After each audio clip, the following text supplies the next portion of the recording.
Hey guys, this is Animedesu and this recap of I Parry Everything Season 1. Nor was a young man living in a fantasy world who was pretty strong for his age and very well liked by everyone in the town. He worked a job requiring manual labor, but even his boss was impressed by his work and never said a word against him, as he was the best worker he had ever seen.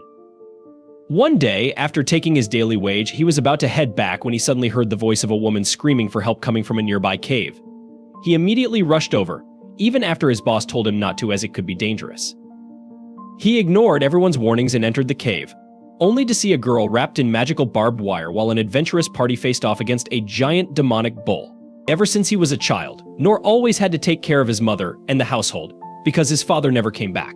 But he took it like a champ and started taking care of the house. His mom was sickly and mostly bedridden, so he made hot soup for her to drink while covered in soot and told her that he was going out to hunt some rabbits so she could have some protein for dinner. His mother cleaned his face while apologizing for not being able to give him anything in life, but Nor put on a brave face and told her he didn't need anything anyway. Later that night, he prepared a hearty rabbit stew for his mom, but when he came back to feed her, she had already passed away. Now, poor Nor had no one to call family in this world.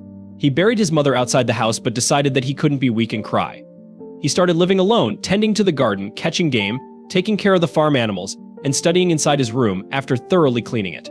He trained his body by catching wild fish, carrying heavy loads on the mountains, and eating lots of protein every day. One night, due to loneliness, he climbed on top of a chair and took out an old dusty storybook and started reading it. This took him way back as he remembered the time when his family was whole and his father would tell him tales about mighty adventurers who fought colossal dragons, learned magic from wizards, lifted curses in the haunted forest, and fought against an army of elves. These stories always fascinated him as his father would tell him that the duty of an adventurer is to protect the weak people and make sure they are never hurt. This gave him inspiration to do something with his life, and the next day, after tending to the animals, he got ready to leave his home and move towards the city to try and be an adventurer. He stayed in the forest at night with a campfire, and by the next morning he arrived at the beautiful city of his kingdom. He entered the giant main gate and was completely blown away to see the number of people roaming around the markets, selling their goods and people buying swords and fruits at the same place. While walking, he noticed a man with a sword and decided to follow him, which led him to the Adventurers Guild. He entered the establishment to find a big burly man at the reception instead of a thick furry girl. Disappointed, he told the man that he was here to be an adventurer, but the man brushed him off, saying that this was no place for kids and that he should think about his parents. Nor replied that his parents were dead, which caught the man's attention, and he told him to drop by the training school first. Nor seemed confused, but the man told him that to join a guild he needed to pick a school, go through basic training, pick his class and skills, and only after graduating could he become an adventurer.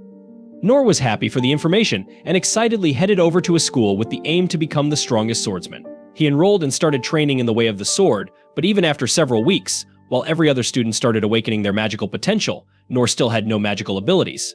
He kept practicing, and several months passed by, after which the instructor told him that he didn't have the talent and was wasting his time there. He was told to join a different school as he was definitely not fit to be a swordsman. Nor didn't give up and found another school, deciding to train as a warrior. He started training under a big fat redhead, but even after going through intense training for several months, the redhead told him that he didn't have the talent for it, as all he had learned was how to parry attacks. He then went through several different schools first as a hunter, but he got kicked out. Then he tried to become a thief but got rejected as he had no talent for it. He then tried to become a magician but failed even in that. So finally he decided to become a healer but failed and returned back disappointed. The man at the guild was shocked to learn that even after spending months at every school, Nor didn't learn a single thing and told him that, unfortunately, there was nothing he could do to become an adventurer. たった一振りで山のように大きな竜。やったー。ウォリアー、冒険者っぽいぞ。能力をわずかに上げることだけだ。すぐに命を落とすことになる。ハンター。天才の道具を扱うセンスが。空箱の罠も解除でき。やってもプチファイヤー一つとは。クレリック。擦り傷を癒す程度とは。Disappointed in himself, Nor left the city and returned back to his cottage in the woods. But he decided that he was not going to admit defeat and created his own training setup with a sword. He decided to perfect the one move that he learned, which was to parry and deflect attacks aimed at him. He spent days perfecting it, day and night, and finally, after a year of rigorous training, he became strong enough to parry 10 attacks at once. He decided to keep training, and 3 years passed by, after which he managed to parry 100 swords at once but gained no new skills. He kept training endlessly to the point where his sword broke. 14 years passed by as he realized that in these past years, he had trained every single day and was now able to parry 1,000 swords at once without fail. Despite putting in this much hard work, he didn't gain any new skills but still decided to head over to the Adventurers Guild once more. This time he met a young girl who looked at his skill set only to advise him to visit the training school. Nor told her that he had already been through them, which surprised the girl as she told him that he didn't have any skills to make him an adventurer. Nor got disheartened once again when the man at the reception came out and barely recognized him. They sat down to talk over some beer when Nor told him about his training for the past years.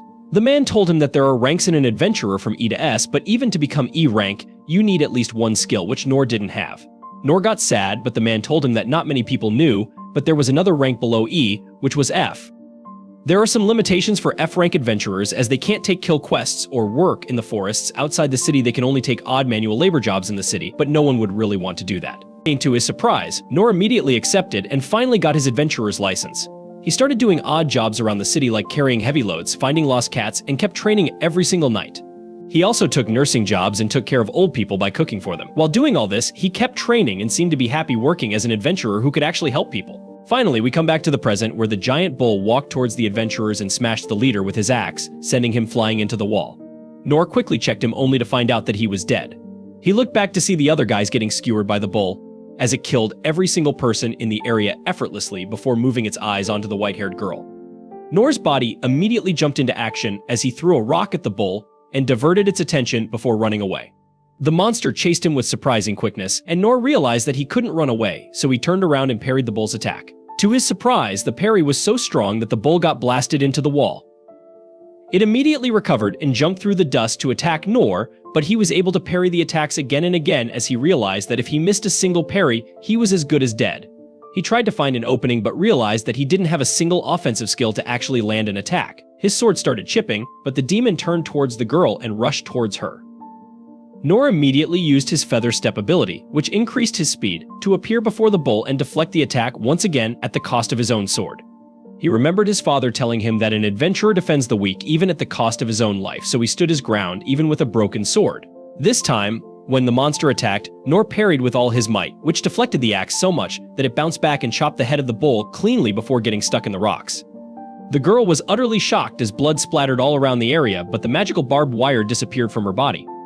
The girl immediately thanked him for saving her life and asked for his name, but Nor replied that his name wasn't worth remembering and walked back outside. He walked through the streets thinking about how he almost got killed by a giant cow and realized that he needed to train even more if he wanted to truly become an adventurer who could protect people. After Nor was gone, the dungeon gets filled with the white-haired woman's guards. As she turns out to be Lin Clay of a noble family, her personal guard arrives and watches the dead Minotaur being inspected by the scientists, while Clay's guards lay dead on the ground covered by a white cloth. She immediately apologizes for not being here for her protection, but she tells him not to worry about it as it wasn't her fault. A little while later, another man named Dar enters and asks whether she is fine and details about what happened here. The news about the attack reaches her brother Ray, who is completely shocked to find out that his sister was attacked by such a monster. He asks Dar whether he has any idea what a Minotaur was doing on the surface when it is supposed to stay in the innermost depths of the dungeons. Dar bows down and explains that this was definitely an assassination attempt, as they found out that the ring Lin recently bought from a merchant was tested by a magician, revealing that it had a mana stone of 90% purity, which is extremely rare. Ray still seems unclear as he doesn't understand why a Minotaur would want a mana stone, but Dar reveals that he believes the mana stone was cursed by the neighboring enemy kingdom of Derry, who are known for practicing dark magic. Ray agrees with this assumption, as lately Derry's army has been harassing them on the outskirts, and now such a brazen attack on Lin without even trying to hide it proves that they want a war. Ray then asks Dar about the man who saved Lin's life, but Dar claims that they know nothing about the man apart from the fact that he killed the Minotaur with his broadsword in a matter of minutes but escaped quickly afterwards without even telling his name to Lin. The next morning, Nor goes into the guild as if nothing happened, when Fatty immediately walks up to him asking if he is fine. Nor seems confused, so Fatty explains that last night a deadly monster emerged in the caves near his construction site, which is why he was worried. Nor has no idea that Fatty is talking about the Minotaur that he killed last night, as he thought it must be a low-level cow monster since he managed to defeat it. Fatty tells Nor that he is lucky that he left beforehand, because even a former ranked adventurer like him couldn't have done anything against such a strong beast. Nor wipes the dirt from his face and wonders what kind of monster could it be that even a ranked adventurer is scared of it, and then thanks the gods that he only faced off against a giant cow. Nor asks what happened to the monster, and Fatty replies that some mystery man ended up killing the beast in a single blow, which really shocks Nor as he wonders how strong that man must be to kill such a monster, not realizing that he is the man Fatty is talking about. Later, Fatty gives him his pay for the day, but tells him to get a real job as well, otherwise he won't be able to earn much. Before he could reply though, a hooded figure appears behind him and calls him out. Nor turns around only to find the white-haired girl he saved yesterday and asks how did she find him. She apologizes for following him, but claims that she used her long-distance detection skill to find him. それでその魔物はどうなったんだ？いいでな。そうか。ほらよ、昨日の働まだまともな仕事。あのな、ノール。まともな？俺はもう3割増しぐらいで稼げてる。見つけました。やっとかとは思ったのですが、基本とするのは本来マジ程度のものです。そんなことはないだろう。 He asks whether she learned it from the thief schools, but she claims that she is from the magician branch but has equal skills in all the 6 branches. Lin notices that she is drawing way too much attention and asks Nor whether they can talk somewhere more private, but before he could reply, Fatty grabs him and asks what the hell did he do. Nor replies that he didn't do anything wrong while Lin deploys a soundproof barrier and asks him to come with her. They both exit the building and walk through the streets to a desolate area where she tells him that she really wanted to thank him, as not only did he save her life, but he also saved the lives of a lot of citizens. Nor still doesn't know how strong he is, so he claims that she is so talented and he must have ruined her plans by butting his head in between. She tells him that it's not true, in fact, if he didn't come to her aid, she would have probably died there. She then claims that she wants to reward him for his help, but Nor immediately replies that her gratitude is enough. Lin, however, is not so easily pushed away, and she tells him that she is a person of status here, and even her father would like to thank him personally. He, again, refuses, which shocks Lin, who has no idea why a man would refuse a reward from a noble. She asks whether there's anything troubling him and even claims that her father will give him a lot of land if he wants it, but Nor keeps rejecting her offers. He tells her that he doesn't need anything from her, which makes her tear up as she feels obligated to repay him for his help. She tells him that she won't move from this place till he accepts her gratitude, which reminds him of the time when he did the same to one of the instructors of the healing school branch. He finally gives in and agrees to meet with her father but refuses to take any over-the-top rewards. This makes her happy enough, and she uses magic to conceal both herself and him as they walk through the city back to her mansion. When they finally reach her house, Nor is completely shocked as he has never seen such a big and lavish place. They walk by the guards and enter inside, while Nor wonders whether this girl is a noble if she is so rich. でかいな。少し一般的な作りではますが、中へどうぞ。といえば、まだお名前をクレイスと申します。 On the way, they end up running into her personal guard, Inai, who looks at him suspiciously and asks who he is. Lin tells her that this is the man who saved her life, and she immediately softens up, claiming that she will take them to the Lord. They follow Inai through the gallery when Nor spots a guy wearing yellow armor waiting by the window. He immediately jumps into action, spinning his lance before pointing it towards Nor, asking who the hell he is. Annie tells him to back off as he is Lin's guest. But this Pikachu-looking guy ends up making fun of Nor for looking poor. Annie introduces him as Gil and asks him to accompany them into the room, as she still doesn't fully trust Nor. They wait outside the hall as Lin's father, Clay, was talking to his son about the chances of war increasing, as they remember the last time they met with the King of Derry, who ended up insulting them and threatened to wage war against them if they didn't give them access to all the dungeons in their kingdom. Soon the door opens, and they all enter the hall. Both Inai and Gil drop to one knee in front of their lord, but Nor has no clue who the man on the high seat is, so he simply walks ahead without a care, alongside Lin. She introduces him to her father, claiming that this is the man who saved her life, and immediately the lord gets up from his seat and moves towards Nor, thanking him for saving the life of his girl. Nor tells him that he is not a noble and has never talked to nobles before, so he doesn't know how to properly behave, but the Lord doesn't seem to mind as he laughs and shakes his hand before asking him to choose anything that he wants for a reward. Nor immediately declines, claiming that he neither wants land nor gold. The Lord seems confused but tells him that if he wants, he can have half the treasure of the oldest dungeons in the world that fall in their kingdom. Ray advises against it, as the treasure is worth more than a small country's GDP, but to their surprise, Nor refuses it as well, claiming that he doesn't want any kind of gift from them. The Lord looks confused as to what sort of man would refuse such a gift. He then walks over to his seat and takes out the giant black sword behind it, which used to be his personal weapon during his adventuring days. Ray seems a bit worried, but his father tells him that it's fine, as the sword should be used in battle and not kept as a decoration. He hands it over to Nor, who grabs the handle and immediately realizes that the weapon is heavier than anything that he has ever used. Nor thinks that it is just a random secondhand sword, so he decides to accept it as a gift, as he wanted all of this to end quickly so he could go back to work. The Lord asks him to swing it once, and to his surprise, Nor simply uses one hand to swing the sword so strongly that it creates a wind blast around them. Nor looks at the Lord and tells him that it's a bit heavy but he will manage, which makes Clay laugh, as he can't believe this man just swung a two-handed greatsword with a single hand. Clay asks whether he would like to train Lin a little bit, as it is getting very dangerous nowadays, which puts a smile on the girl's face, but Nor immediately declines, claiming that there is nothing he could teach her, and decides to leave. On the way through their gallery, he looks at the sword once again and realizes that it is the same size as the drainage ditch, which means that he can use it to scoop out dirt from the ditch much more efficiently. Gil leads Nor through a hallway, and Nor wonders where he is being taken because he just wants to go back to work. To his surprise, Gil brings him to a training arena for a mock duel between them. This shocks Nor because he has not sparred hard with anyone since his days in training school. Gil picks up a wooden pole for practice and reveals that he is quite famous in the capital. Then he asks Nor to choose his weapon as well. Nor thinks this is an excellent chance to learn from a veteran and chooses a regular wooden sword. He doesn't think he will be much of an opponent to Gil, but is still planning to give it his all. Gil attacks first, thrusting his staff at Nor, who easily dodges his attacks. Nor can see how effortless and efficient Gil's moves are, revealing how much he has trained, but for some reason Gil appears to be moving very slowly to Nor. He believes that Gil is just holding back his strength out of consideration for a newbie like him. Nor calls a timeout and tells Gil that he doesn't need to hold back so much. Gil decides to get serious and launches his attacks with much higher intensity this time. However, Nor is able to find openings in Gil's defense every time he misses an attack. On the other hand, Gil is frustrated that his strikes are not connecting with Nor. So, Gil decides to use a flex attack, changing his trajectory at the last moment, forcing Nor to jump. He uses this chance to strike, but Nor dodges the attack despite its destructive potential. Nor asks Gil to increase the pace even more, indicating he is comfortable with the current intensity. Gil was already using his full abilities, so hearing those words hurts his ego. Nor realizes he might actually be stronger than Gil, but he suddenly finds himself on the receiving end of Gil's special move.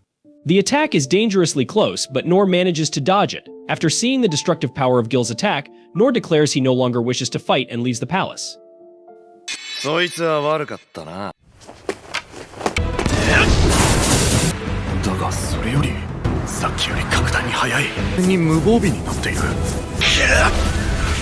ねえ、どうだ。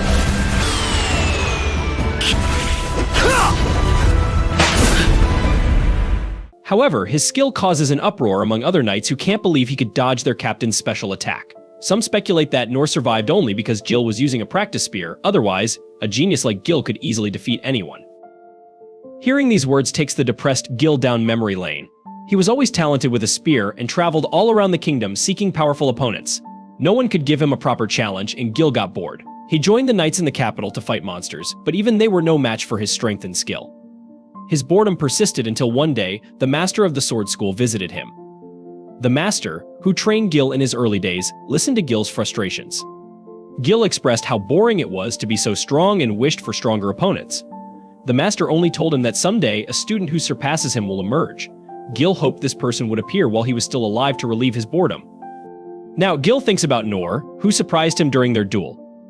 Initially unimpressed by Nor's apparent strength, Gil realized during their spar that Nor was much stronger than he looked. When Nor asked Gil to go faster, Gil used his special attack, faster than the speed of sound. Despite knowing no human could survive it, Nor dodged the attack, leaving Gil feeling defeated. Gil believes Nor ended the fight to spare his embarrassment in front of the troops. Before leaving, Nor mentioned looking forward to their next meeting, which Gil interprets as a challenge to get stronger. Nor, however, remains unaware of how highly Gil rates him. He used his skills to evade Gil's ultimate attack and realizes Gil adjusted the speed deliberately. Nor is grateful to Gil for showing him he still needs training. The next day, Nor cleans drains with the treasured sword from the king. He's stunned by its performance. Later, sitting in the forest after the construction site was suspended due to the Minotaur incident, he wonders how to pass the time and use the sword. He lacks resources for other businesses and finds his fire magic too weak for barbecues. Nor hears footsteps and finds Lin, who seeks him out. She asks to be his apprentice, eager to learn from him while serving him. Nor refuses, saying he cannot teach her anything and is self-sufficient. Lin offers monetary rewards, but Nor declines. Lin insists, demonstrating her magic prowess with icicle lances and powerful fire spells. She cuts down a tree with a dagger and blasts a tree behind Nor with a magic sword skill. Lin believes Nor will accept her as an apprentice after this display, but he still refuses. He realizes Lin overestimates him and wants to show her he is not as skilled as she thinks. Nor creates a tiny fireball to demonstrate his loser skill. Lin is shocked. Recalling tales of a talentless boy, she realizes Nor's ability surpasses the strongest magicians in the world. She concludes he is a peerless master in other branches too. Ashamed of her pride in her recent skills, Lin sees Nor as someone who doesn't boast and helps others with even mundane tasks. As a future princess, Lin believes she must learn from Nor to lead the kingdom alongside her brother. She reaches out to Nor again after dinner, asking him to be her master. Troubled, Nor just wants to go home. Meanwhile, Lin's elder brother Ray is in his office, wondering why his father chose to give away the legendary black sword to a complete stranger. He recalls how his father ventured into the dungeon in his youth, along with the masters of the 6 job schools. After a very long exploration, he obtained the Black Blade, which was instantly regarded as their most valuable artifact. It was made with an unknown metal that was harder than anything else they knew about. It was practically indestructible, with neither physical attacks nor magic managing to scratch it. However, everyone wondered how such a powerful sword could be in such a terrible condition. Ray believes that the value of the Black Blade far surpasses any treasure they have, and it is not something his father would give to a man he did not see something special in. He knows that his dad can sense the dangers that are starting to envelop their kingdom and probably entrusted the sword to Nor to say that he is pinning all the hope to save the kingdom on his shoulders. Even Ray believes that Nor is not an ordinary person, and when the time comes, he will become their trump card. At the same time, Nor is in the city eating a delicious meal from a roadside stall with Lin by his side. She has completely gotten into the role of his apprentice, and he wants to tell her that he is not worth being her teacher. He thinks that if they head to the guild, she will see how pathetic he is and stop following him around. Once they reach the guild, the fatty immediately questions Nor about why he is with a princess. Nor says that it is complicated, so Fatty decides to let them have their privacy, even though Nor badly wants some advice from him. Fatty then asks them what they want, and Nor says that they would like a commission for 2 people since Lin is a B-rank adventurer. Fatty says that if she joins a party with Nor, they can go outside the city to hunt goblins. Nor is flabbergasted on hearing this because he has only heard stories about how real adventurers use goblins as their practice dummies. He can't believe that the day he finally does the same has come. But then he realizes that he is taking advantage of Lin's high rank. Even though he wanted her to leave him alone just now, Nor finds Lin staring at him, so he feels terrible and thinks that she has seen how greedy and shameless he is. She asks him if anything is wrong, and he asks if she is fine with this arrangement because he is relying on her rank. Lin has no problem with that and tells Nor that he is free to use anything that belongs to her. Nor feels a little pathetic, but he doesn't care because he can live out his dream. Finally, he marches out of the guild with determination, but then Fatty calls him back because he doesn't even know where the goblins are. Fatty completes the paperwork and then tells Nor not to push his luck because even if goblins are low-level monsters, they can still be dangerous. He points out their location on the map and remarks that lately their numbers have decreased. He asks Nor to collect goblin ears for his reward and then sends him off. Nor and Lin enter the Forest of Beasts, and Nor is surprised because he has never seen this part of the forest before. He tells Lin about how the trees are different in the south, where he comes from, and she gives him a brief lecture about the ecosystem. Nor then asks her about goblins, and Lin says that they are small monsters who prey on fruits and small creatures, but their numbers increase quite rapidly. If the numbers increase beyond a limit, the forest can no longer supply them with fruit, so they attack human settlements. That is why the Adventurer Guild sends people to keep their numbers on the low side but forbids them from being wiped out, because goblins are beneficial for the ecosystem too. Nor is impressed by Lin's knowledge and thinks that he has even less he can teach her. They keep walking towards the denser parts of the forest, but even with her detection skills, Lin cannot find any trace of goblins. However, she senses something at a distance and tells Nor that they should check it out. 実際にこの森もと言われているので、なるほど、幅広い知識も持っているのか。そのため定期的に冒険者が飼って森で木の実や小動物を捕食。体が少し違うんです。そうなのか。リン。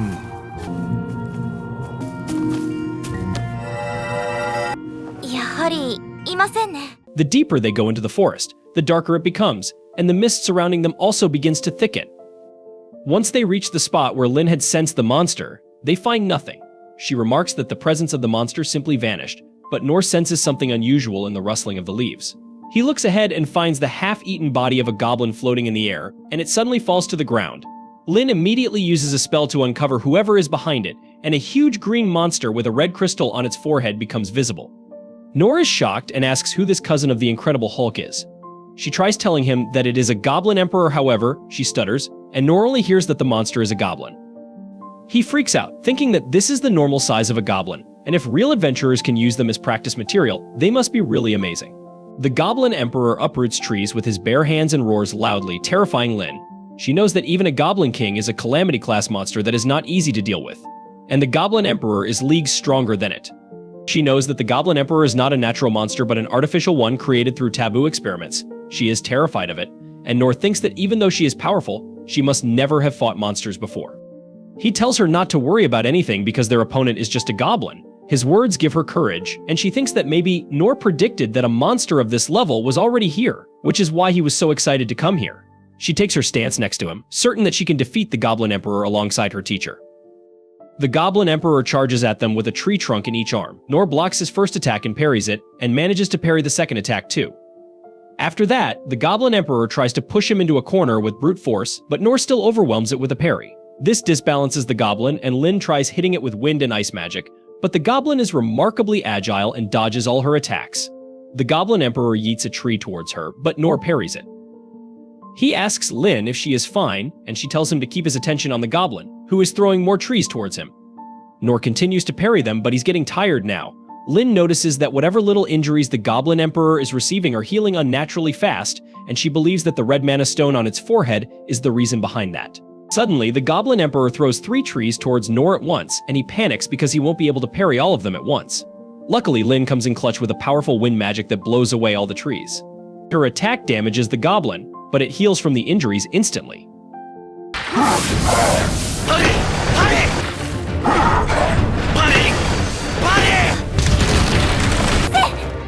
額の魔石あれを取り除けばなんとかまさか俺が弾けるか守りきれないっていたのかはいウィンドブラスター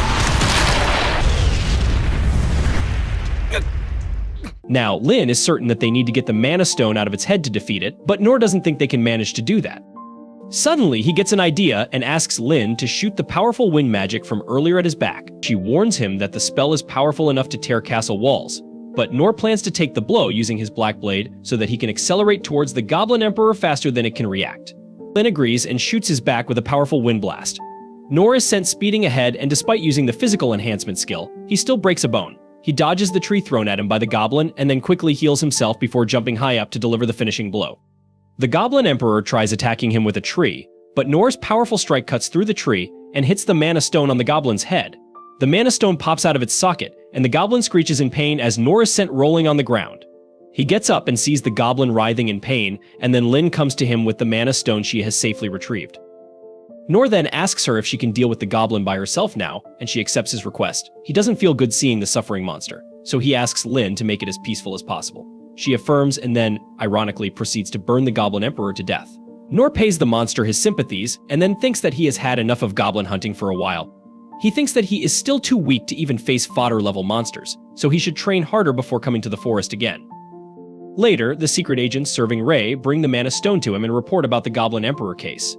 Just by seeing the purity and size of the Mana Stone, Rei knows that it is the work of the Magic Empire. He also learns that Lin and Nor managed to defeat the enormously powerful monster with just a few scratches. However, what shocks him the most is how a huge monster like that could be brought into their kingdom without their guards and Secret Service noticing it. He asks his agents to look out for such irregularities across the nearby cities and dismisses them. At the same time, Nor and Lin are reporting to Fatty at the guild, who asks Nor how he feels after his first monster hunt. Nor is still holding fast to the belief that he just fought a normal goblin, so he tells Fatty that it was harder than he thought it would be, and they only won thanks to Lin. She becomes a fan of his modesty, and Fatty also thinks that Nor just watched from behind while the princess fought the goblin. He gets a bit suspicious on hearing about the red mana stone on its forehead, and asks if it was really a goblin. Nor turns to Lin for confirmation, and she replies that since her teacher called it a goblin, it was just that and nothing more. Fatty is content with thinking that it was a rare monster, and then asks them to hand over the proof of their kill. Nor and Lin suddenly realize that they forgot to collect the goblin's ear before burning it whole. Soon after that, Rei gets reports of odd things happening in nearby cities and villages.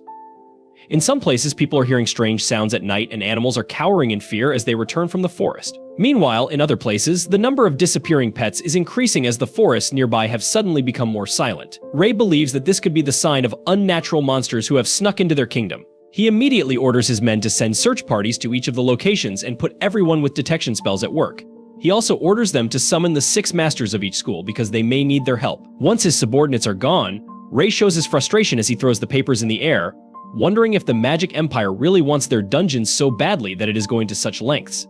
On the other hand, Nor and Lin are enjoying some street food with their reward money. Ultimately, Fatty gave them the money for slaying one goblin without proof out of his pocket, because it was Nor's first conquest mission. After they are done eating, Lin tells Nor that she will be heading home now, and he is relieved that he is finally going to get some peace. Just then, Ray arrives looking for his sister. Upon seeing Nor, he immediately makes a request asking him to visit a town in the mountains the next morning. He says that Lin will also join him, and he will make all the arrangements as well as pay him a good fee. Ray doesn't reveal the exact business he has in that town, but Nor accepts it because he seems earnest. The next day, Nor rides the carriage that will take them to their destination. Riding a carriage for the first time in his life was the main reason Nor accepted Ray's quest, and he enjoys every moment of it. On the other hand, Lin appears quite gloomy, and he asks her if she is not interested in the beautiful scenery outside. His attention goes back outside, and he thinks that once he becomes a proper adventurer, he will leave the city to travel. Lin suddenly apologizes for her brother pulling him into this, but he tells her that it is fine because he is getting paid for it. This spoils Lin's mood even further. This morning, Ray had explained that their mission was to go into the town of Tauros on the other side of the mountain, and if nothing happened after staying there for a while, they should head to their neighboring country, the Holy Kingdom of Mithra. He told Nor that as long as nothing happens, he can consider it a paid vacation. Now, as Lin thinks about that, she wishes that nothing really happens. Her bodyguard, Ines, tells her that she doesn't need to worry about anything because she is here to protect her. The truth is, Ray gave her a top-secret mission before going. He said that their kingdom is going to face a great danger soon, and if it falls, Ines should take Lin and seek shelter in the country of Mithra. Ines was shocked and asked if Lin knew about this, and Ray revealed that he had not told her anything because she would surely oppose it. He was really concerned about Lin's safety and told Ines that she was the only one he could trust with that. これから王都は、もし王都壊滅の方が届いたら、密命を受けている。リンを連れ、その時は亡命せよ。言っていない。リンネブルグ様にこのことは、しかし有事の際には、あいつを安全な場所まで送り届けてくれ。承知しました。Back to the present, the group is taking a break, and Ines apologizes to Nor for dragging him into this. She promises to keep him safe, but he tells her that there is no need for it, because he is good at running away. Ines insists, saying that there will be no need to run because she has her shield with her. Nor says that he can't see anything, so Ines decides to show her abilities to him. She creates a holy shield with her special ability and tells Nor that if anything happens, he should hide behind the shield. He is impressed, and then recalls how Lin was saying that Ines is on the same level as the spear user, Gil, he fought.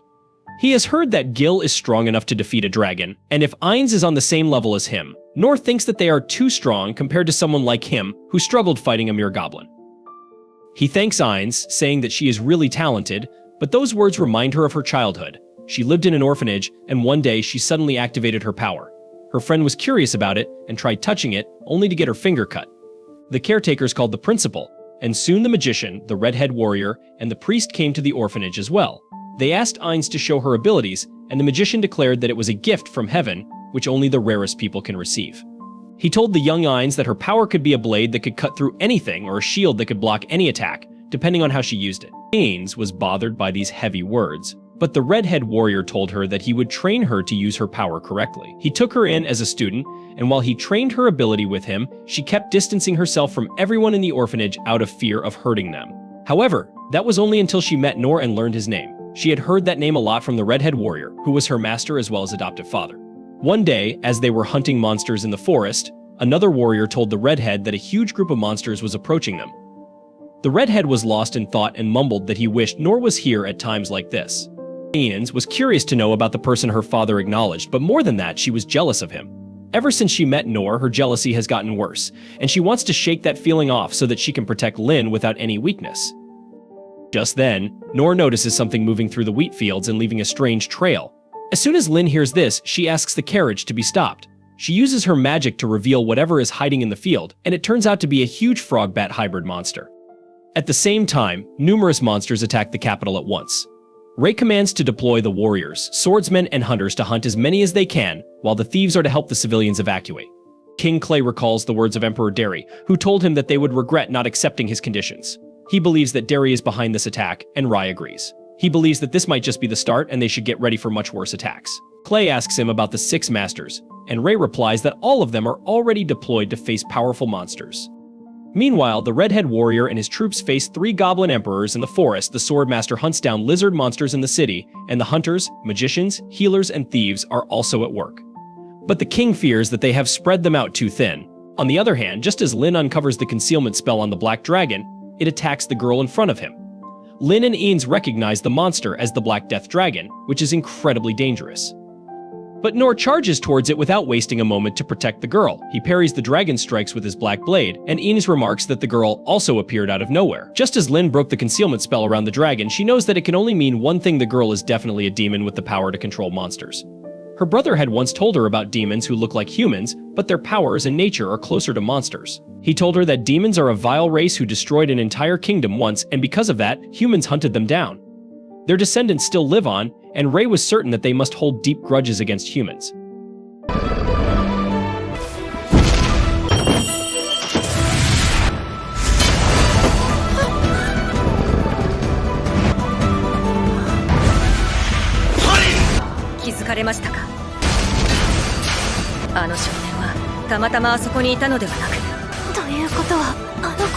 Back to the present, Ines believes that the girl is definitely a demon who brought the dragon to the city. When Lin used her spell, it must have caught the girl by surprise. And when her control over the dragon was weakened just for a second, it attacked her. Ines believes that they should not save someone like her, but Nor rushed to help her even without thinking about it. As she sees him still fighting against the dragon, she wonders what he is thinking. Lin says that, in any case, they need to help Nor, but Ines stops her, saying that it is already too late for him. Nor thinks that the dragon is quite slow and weak compared to the goblin he fought. He thinks that if he just buys time, Lin will help him out. Suddenly, the dragon shoots its breath at him, and Nor decides to parry it because the girl will get hit if he dodges. However, that was the worst mistake he could make, as the attack explodes, releasing a very powerful poison into the air. Nor immediately starts vomiting black blood, and bloody tears start flowing from his eyes. He realizes that he was just hit by an incredibly deadly poison, and it seems too late because he has started to lose consciousness. He falls to the ground, and Lin tries to reach him, but Ines blocks her way with a barrier, saying that she will only get herself killed if she goes near the Black Death Dragon. She creates a barrier by combining her shields, hoping to keep Lin safe until she gets to safety. Lin requests her to let her help Nor, but Ines refuses because her greatest priority is to protect the princess. The dragon suddenly launches another round of poison breath, and Ines immediately adds more shields to her barrier. She tells the princess to focus solely on her survival, but Lin still uses her purification magic and hopes to save Nor. Her magic is not strong enough to do that, and as the black poison covers everything, Ines apologizes to Nor that she could not save him. Suddenly, a part of the black dragon's claw hits her barrier, and the poison cloud disappears. Nor is fighting against the dragon despite being severely poisoned. Seeing him like this, Ines realizes why the redhead warrior wanted Nor's help in troubling situations. She thinks that he is the ultimate shield who will protect people even at the cost of his life, but she fears that he is not going to make it out alive. Meanwhile, Nor keeps on parrying the dragon's attacks and counters its poison breath as well. He gives the dragon an opening to attack him, and he blocks the attack, but that is all he can do before falling to the ground. He puts his hand to his face, and after seeing traces of poisoned blood there, he thinks that he will somehow manage things this time. Some time ago, in a prison in another kingdom far away, children were kept as prisoners for being considered cursed, because they possessed the power to control magical beasts since birth. When the guard threw food scraps into the cell, the children rushed to eat what they could, like rats. In past decades, the first people infected with this curse used their powers only to control livestock and increase production in the fields. However, this gift soon began to be used for war extermination, leading society to mark the demons negatively. Outside the cell, the guard watched the children eat like animals until he decided to enter and punish one of the boys for looking at him with a face he hated. This treatment was not new, it was part of the boy's daily routine. On this day, just for asking why he was being beaten, one boy received such a severe beating that he was almost unrecognizable. To make matters worse, he spent 3 days with only water to drink and nothing to eat. Due to this unwanted gift, the child began to read other people's minds, but no skill could free him from his degrading situation. In fact, upon discovering the boy's new talent, they treated him with even more violence. At night, he remembered all the times he was treated with contempt by society and couldn't shake off those intrusive thoughts, further traumatizing him. Interestingly, he never reacted to this mistreatment or even thought of reacting. Even though he hated being beaten almost daily, deep down he didn't want to hurt anyone or see more blood than he already saw in his daily routine. However, one day a man appeared, wanting to use the demon folk's domination powers to help a certain nation in war.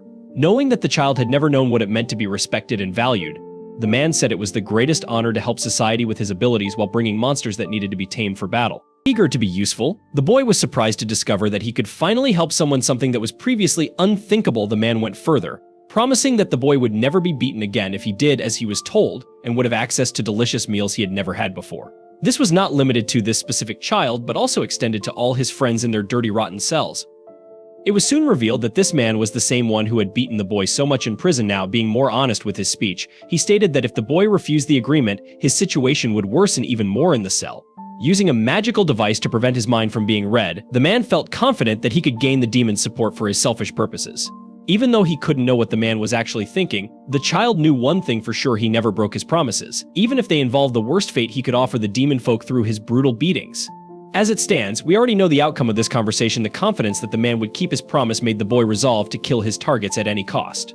However, the seal was broken by travelers who crossed his path, causing the demon folk to lose control of his magical beast and be attacked by it. This event put enormous pressure on the boy because he imagined that his friends would continue to suffer because of his failure in this mission. At the same time, seeing the creature approaching him gave him an inevitable feeling that his death was near, which he saw as a good thing since he considered himself useless and incapable of helping anyone. In fact, he was happy to die, hoping that in the next life he would not be as despised as in this one. Maybe he would even get a chance to eat something delicious.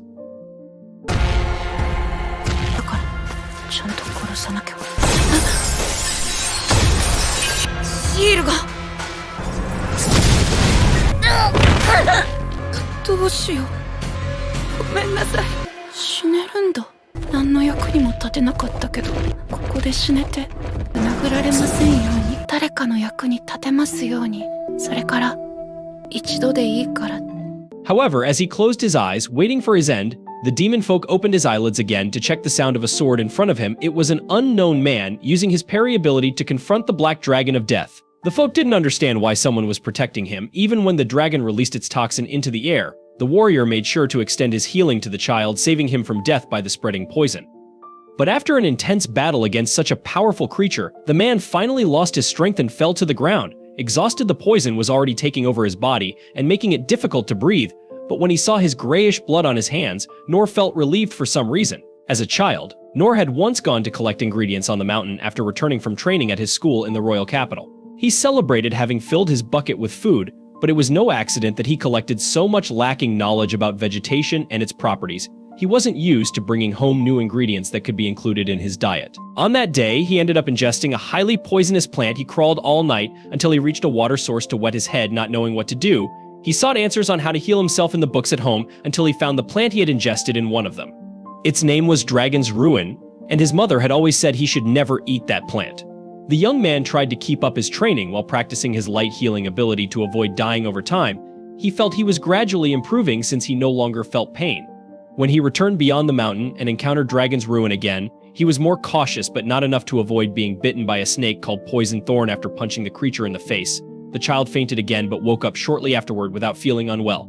To get revenge on the snake, he took it home to fry, and the animal's venom was just a spiced oil entering his diet the next day. He caught another venomous thorn and let it bite his arm, noting that the venom spread more slowly than the day before.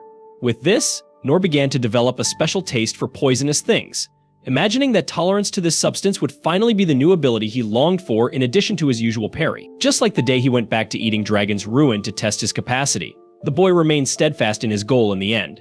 Even though he didn't exactly gain a new ability, he could now eat poisonous things at the cost of vomiting very little blood. Maybe that's why Nor got up after being intoxicated by the dragon with such a savory taste in his mouth before taking the monster's fatal blow. The human saved his life and blew part of the venom out of his nose like Moxie. Behind him, the child seemed to be recovering with the healing he had left active. Nor refocused on his opponent using Parry to stay in the fight. However, noticing that the man was starting to gain some advantage, the dragon began to inhale an absurd amount of air into its lungs. Nor believed that the monster was going all out. To prevent the worst from happening, he used Parry before the winged frog could spit out whatever it had accumulated inside. As a result, the monster exploded like a balloon. あの子は無事か。パリパリパリ。すごい、あんなに恐ろしい魔物は。パリ。でかい。生死を閉じた一撃。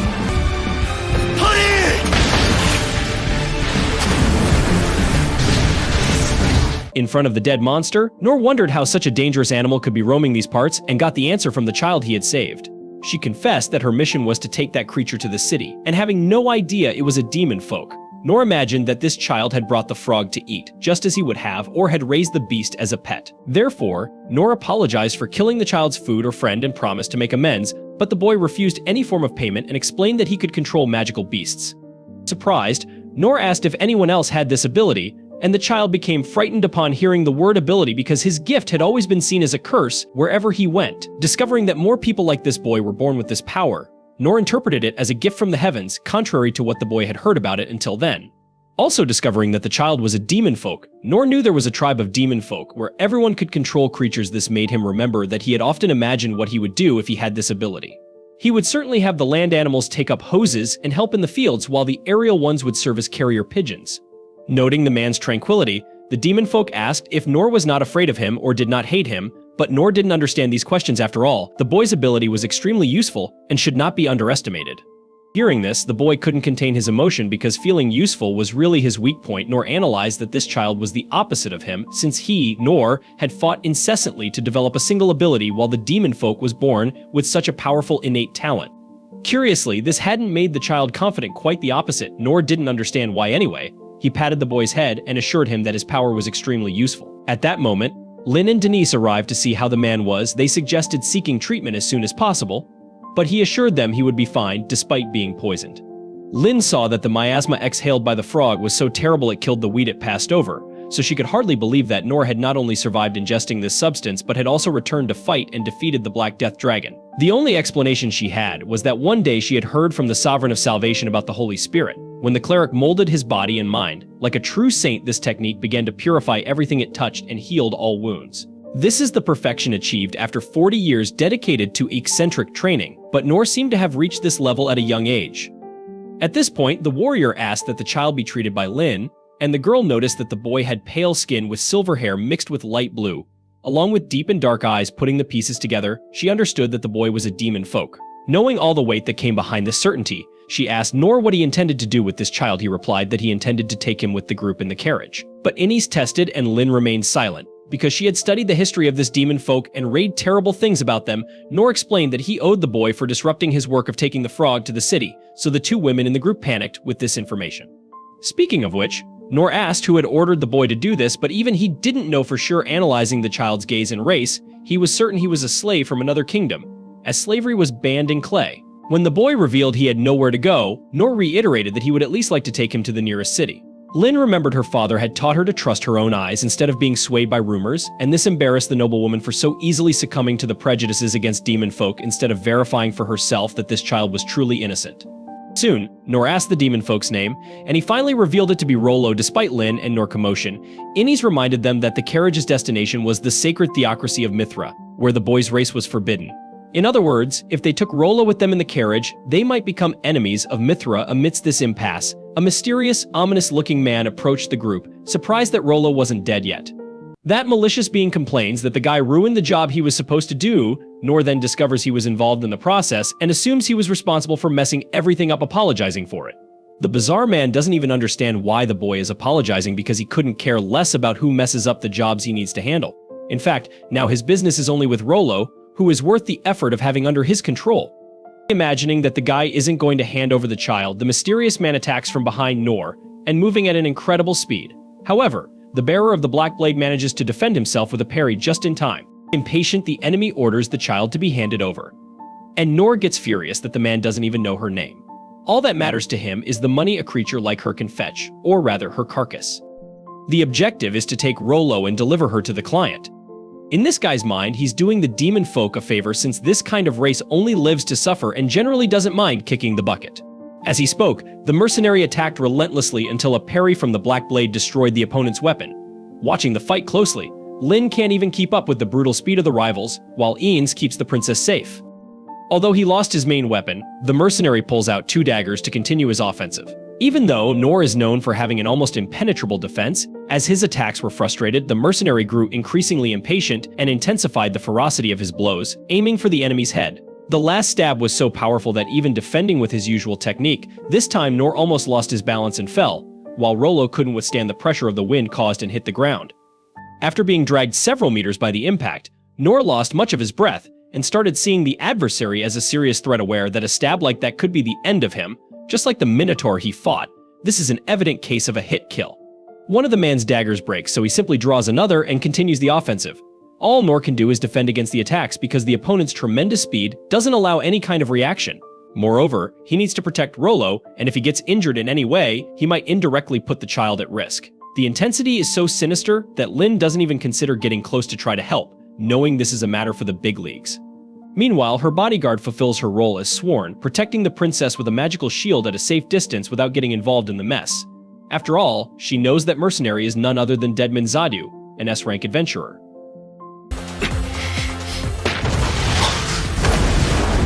Parry! 上の重さがある。パリ！まずい。なんで死んでないんだ。 A while ago, in a military meeting Eanes arrive, a document of an unresolved case. The mission's target was to eliminate a man who was reportedly dead, however. The same document was still marked as in progress as if it hadn't been resolved yet.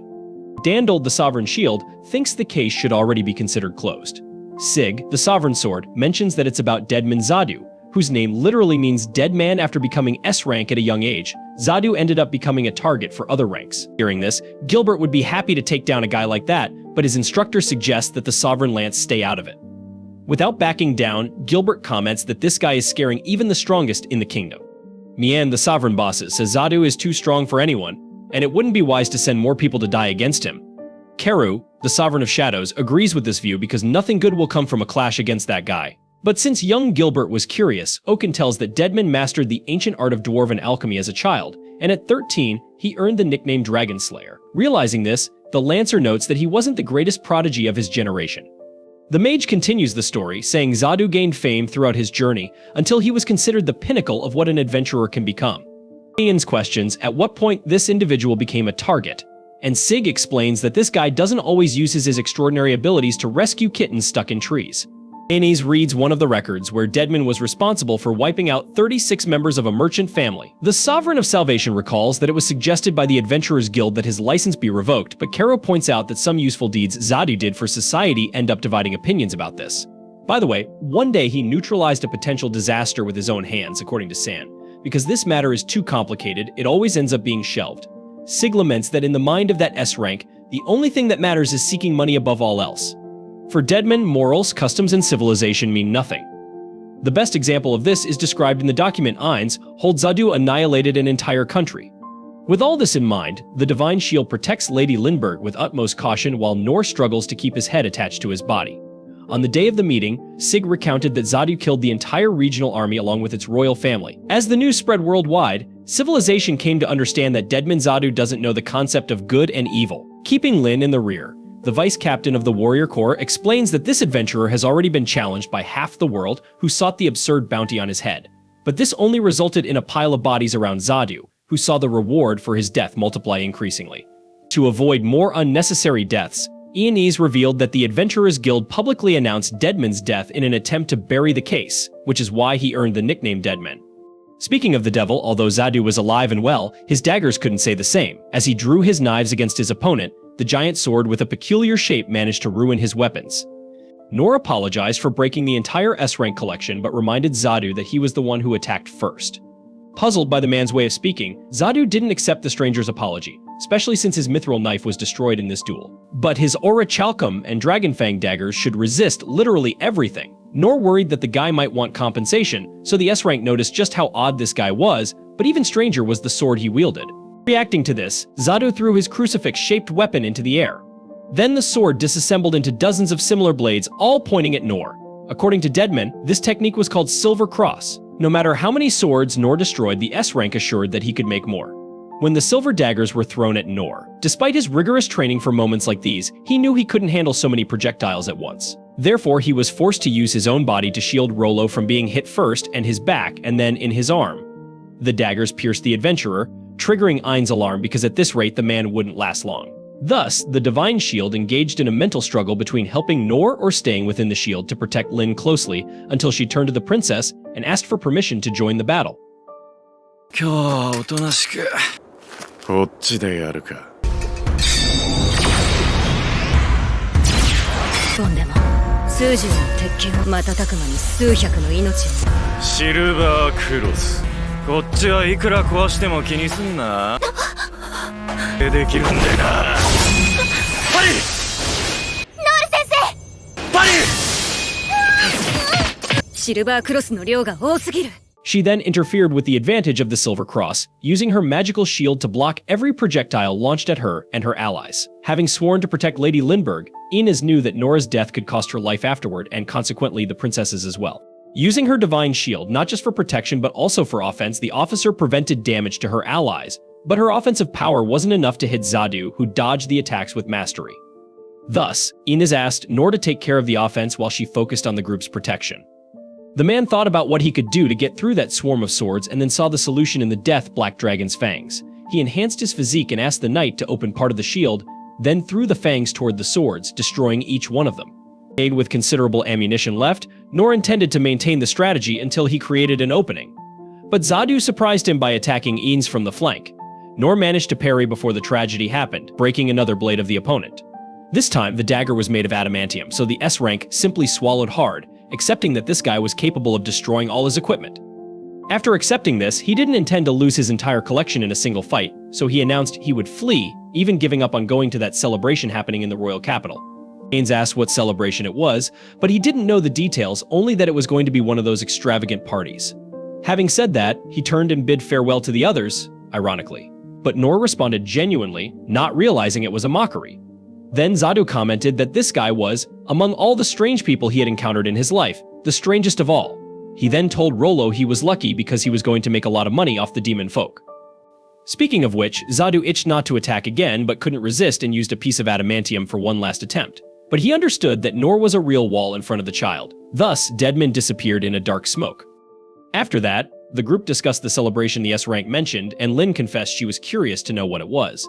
Therefore, they considered passing through the capital, which terrified Rollo because he heard that the most powerful creature of all was destined for that city, a monster capable of leaving the entire place in ruins. Hearing this, Lin was convinced that their destination should be there, surprising her bodyguard by revealing she already knew Ren's plans. She knew well how her brother thought. Ren wanted Ines to take the princess to Mithra if any threat arose, but the capital would be caught off guard if the group didn't arrive quickly to warn about the attack. In the end, Ines agreed but demanded that Lin not leave her side for even a second.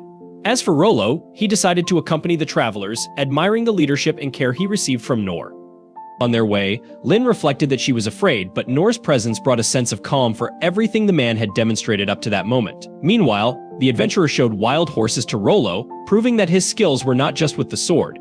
This man, almost straight out of a hero's tale, was the one the princess needed to take to the capital, even if it cost her life, because it would certainly cost the entire kingdoms if she failed, so she asked Ines to pick up the pace. In the meantime, Darkin informed Ren that the population had been evacuated and that the 6 sovereigns had been assigned to thwart the enemy's ambush. The Secret Corps continued their search for the opponents, but nothing was found. With the facts on the table, Ren deduced that the enemy hoped to exhaust and separate Clay's forces with this hide and seek game while preparing their troops for a new wave of attacks, which could come from anywhere north or south by land or by air. Speaking of aerial attacks, Darkin emphasized that the hunters hadn't spotted the winged beast they were looking for, which increased Ren's tension even more. Speaking of which, the prince saw a strange magical mass forming in the sky, so he used a revelation spell that brought to light the worst imaginable enemy. Lord Darkin thought it was a black dragon, but Ren analyzed that it was much larger than that. In fact, it was a calamity dragon. Then, take the train to the capital. Nor felt something outside. When Rollo took a look, he spotted a calamity dragon soaring majestically above the city. The colossal creature terrified the entire population, who watched in disbelief at its indescribable size. Lord Ren wondered if the Empire realized the horror it had unleashed, while Darkin remarked that, according to records, this dragon should have been in its sleep period since it had only been resting for 150 years. Ren deduced that the beast was awakened specifically to attack the city, so he ordered his subordinate to evacuate everyone before the worst could happen. On top of the city wall, Mian followed the monster's flight alongside her archers, sensing someone using magic to seal off all evacuation routes, making it impossible for the 6 sovereigns to gather. Meanwhile, Sig was surrounded by skeletons, and Dundarg had a pack of fierce wolves circling him. Gilbert urged the king to flee, but His Majesty remained calm, instructing the captain to protect the population and ensure everyone's safety outside the capital. As for King Clays, he had his own task to accomplish. Analyzing the situation through his binoculars, Ians had no doubt that the capital would be entirely destroyed if this dragon wasn't stopped. Feeling a bad omen, Lady Lindbergh suspected that her father would use himself as a shield to save the population, even though she knew he was no match for an enemy of this caliber. Beside the princess, Nor didn't seem as tense as the others. In fact, he watched the winged beast as if on a safari, admiring the size of the creature since it was his first time seeing a dragon. Rollo quietly commented that the frog they encountered earlier was a dragon but decided to keep that to himself. Meanwhile, Nor asked Lin if her father and brother were still in the city. Sadly, she was sure they were, but it was too late to save them. However, Nor believed he could still make it in time. The girl looked at the distance between them and the walls and asked if she heard him right. Nor didn't lose his conviction, reminding Lin of what he did to that goblin. She recalled that she used the wind burst to propel him toward the giant, but this time the distance was much greater. Nonetheless, Nor intended to use his sword to absorb the impact of the fall. He felt indebted to the people of this city and to the king, so he would love to lend a hand. Besides, he thought solving this situation would be easy, and after everything she had experienced with this rank E adventurer, Lin didn't doubt anything anymore. Soon, she questioned why she was sitting there complaining when her sensei said there was still time to help. It was obvious that the wind burst wasn't designed to serve as a catapult, but the person requesting this intervention defied the usual logic, so there was no reason to hesitate. きっと自ら盾になる道をですが、あんなものを相手にできるはずが。逃げてください、お父様。国士竜も竜なんだけど。走るリオですか？ああ、ウィンドブラストのことですか？この剣越しなら問題ない。さんにも世話になっているし、俺にもできるかもしれないからな。Meanwhile, Clays recalled the moment when Darius claimed it would be easy to punish his insignificant kingdom with brute force. At that time, Clays assured him that he wouldn't hand over the Dungeon of Perdition to that man. Darius argued that an outdated civilization like Clays would only waste the dungeon's true potential while they could develop a military force capable of dominating the world with the resources found there. Clays responded that his kingdom chose not to wield a power beyond their control, but that was why Darius believed his rival would always rule a small nation, never possessing the ambition and capacity to be a great king. Now, the Calamity Dragon had just set foot on the capital's soil, leaving destruction in its wake. Clays now knew that Darius would go to any lengths to seize that dungeon. He had underestimated his opponent and was now paying a high price for it. As he climbed to the top of a tower, he was thrown into an old memory where Lin was playing with her father in that very spot. Even though the entire city was threatened with ruin, all that concerned the king was his daughter's safety, and this feeling pained him deeply. In fact, he agreed with Darius that he was not the type of man meant to wear a crown. Being honest with himself, Clays had always felt more at ease on the battlefield, so he apologized to all those who had to follow the orders of a foolish leader. Though it wouldn't absolve his sins, Clays was ready to die in exchange for one of the dragon's eyes. Far away, Anis invoked the divine shield and instructed Nor to stand in front of the formed cylinder. Once he was in position, Lin cast a series of spells that could protect against the attack and others that would necessarily increase the power of the impulse, albeit at some risk. Because of this, she apologized in advance if the guy's backside caught fire in the process. Nor threatened to reconsider his decision, but the girl cast the wind burst, launching him far into the distance. ディバインシールド、この筒の先に立ってくれ。マジックバリア、リフレクト、マジックリフレクト。俺、チャージ、バースト。先が。コンデンス。では行きます。ご容赦を。これが今の私、ウィンドブラスト。At the same time, Clays found himself face to face with the Calamity Dragon, which opened its massive mouth, gathering energy.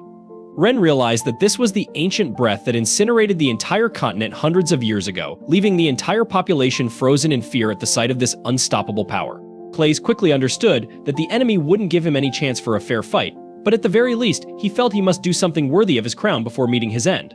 With this resolve, he unsheathed a small, shining blade of weapon that, as explained, was the explosive sword capable of draining all of the user's mana to deliver a single sacrificial strike. Without a hint of fear, the king raised his weapon, preparing for the final attack of his life. But just then, Nor arrived at the last moment, using his parry skill to turn the dragon's head to the side, preventing the breath from devastating the city and indirectly saving the king.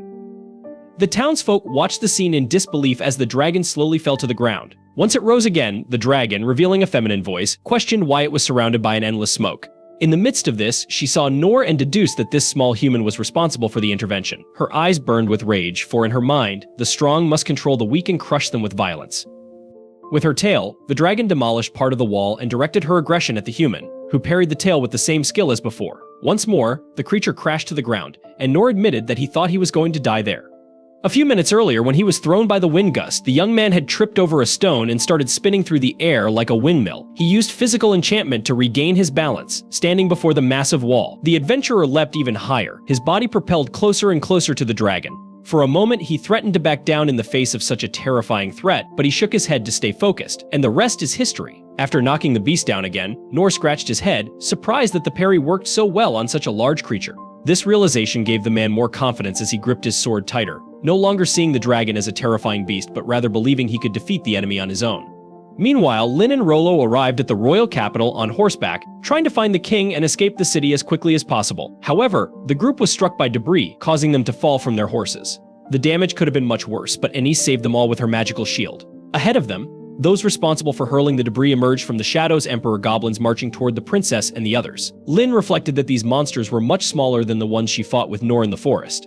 Still, they were powerful, so the girl tried to think like her master, searching for a solution to this conflict. She then asked Anise and Rollo not to be afraid, as they were merely facing goblins, which her squire agreed with. Considering Nor's opponent, the monster attacked, and Lin responded with the ice dance, but it had no effect as the goblins reached the shield. Rollo decided to act, taking control of the monsters and stopping their movements. Lin took advantage of this to invoke her Sidus magic, while Anise summoned her divine sword. With the goblins now completely frozen, the warrior struck them down with her sword, shattering them into icy fragments. イネス、ただのゴブリンです。確かに。冷静に対処しましょう。アイスクルダンス。ごめん。動かないで。呼吸だ。ディバインソード。